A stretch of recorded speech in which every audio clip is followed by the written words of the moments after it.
যেই বদনামটা আগে যুবলীগের উপর ছিল, স্বেচ্ছাসেবক লীগের উপর ছিল, ছাত্রলীগের উপর ছিল, আওয়ামী লীগের উপর ছিল, সেই একই বদনামটা বিএনপি কেন নেই?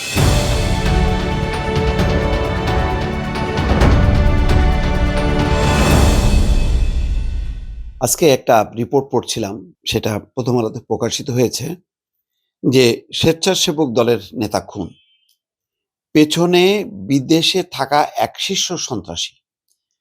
হত্যার পরিকল্পনা হয় 4.5 মাস আগে। খেয়াল করেন, 4.5 মাস আগে পরিকল্পনা হয়েছে। স্বেচ্ছাসেবক দলের নেতা আজিজুর রহমান ওরফে মুসাব্বির, তাতে যা বোঝা গেল যে কারওয়ান বাজারের নিয়ন্ত্রণ নিয়ে দ্বন্দ্বের জেরে বিদেশে থাকা এক শীর্ষ সন্ত্রাসী নির্দেশে তাকে হত্যা করা হয়। পরিকল্পনা অনুযায়ী বিদেশ থেকে পাঠানো হয় 15 লাখ টাকা। তার মানে কারওয়ান বাজার এলাকাটা কতখানি চাঁদা ওঠে, কতখানি আকর্ষণীয় একটা জায়গা চাঁদাবাজদের জন্য, যে যেখানে একজনকে খুন করার জন্য 15 লাখ টাকা পাঠানো হয়েছে। কারণ 15 লাখ টাকা যদি খরচ করে মুসাব্বিরকে যদি সরানো হয়, তাহলে যেহেতু কোটি কোটি টাকার ব্যবসা, সুতরাং এটা কোনো ব্যাপার না।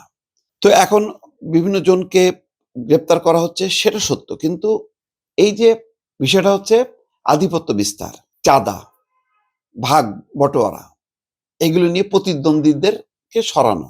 5ই আগস্ট পট পরিবর্তনের পর এই চাঁদাবাজদের একটা অংশ পালায় গেছে, নতুন চাঁদাবাজরা এসে সেই জায়গাটা নিয়ন্ত্রণ নিচ্ছে।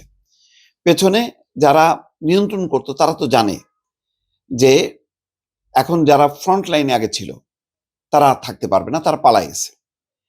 কিন্তু পিছনে যারা কলকাঠি নাড়াচ্ছে তারা তো দূরে বসে এই কাজগুলি করে, হয় জেলে থেকে, নাই বিদেশে থেকে। এখানে বিদেশে থেকে সেই কলকাঠিগুলি নাড়াচ্ছে। এখন প্রশ্ন হলো যে আগে কারা নিয়ন্ত্রণ করতো? তখনও সেই মাস্তানরা, সন্ত্রাসীরা, চাঁদাবাজরা। তাদের রাজনৈতিক পরিচয় ছিল না? ছিল। তারা কি? হয় যুবলীগ, নাই স্বেচ্ছাসেবক লীগ, এখন রূপান্তর হয়েছে দল। সংকটটা এখানেই। তার মানে হলো যে রাজনৈতিক দল পরিবর্তন হয়েছে, পরিচিত মুখের বদল হয়েছে, কিন্তু বিষয়টা কিন্তু একই থেকে গেছে। সেটা কি? চাঁদাবাজি।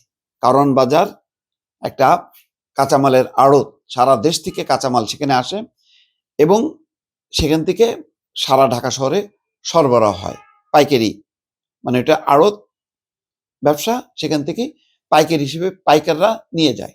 ফলে যখনই কেউ সেখানে আসে, সেখানে প্রত্যেকটা ট্রাক, প্রতিটা দোকান, প্রতিটা মোকাম অনুযায়ী চাঁদা নির্ধারিত হয়।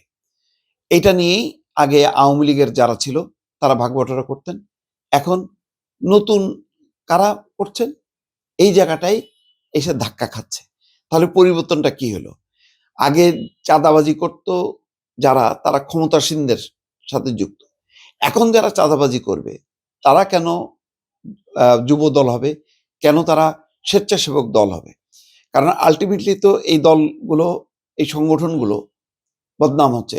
মুসাব্বির যদি শুধু সন্ত্রাসী হিসাবে বা চাঁদাবাজ হিসাবে দ্বন্দ্বের জেরে যদি খুন হতেন, তাহলে এখানে শুধু অপরাধ বিষয়টা জড়ায় থাকতো এবং পুলিশ এভাবে ইনভেস্টিগেট করতো। কিন্তু এখানে কিন্তু রাজনৈতিক দল সুদ্ধা জড়ায় গেল।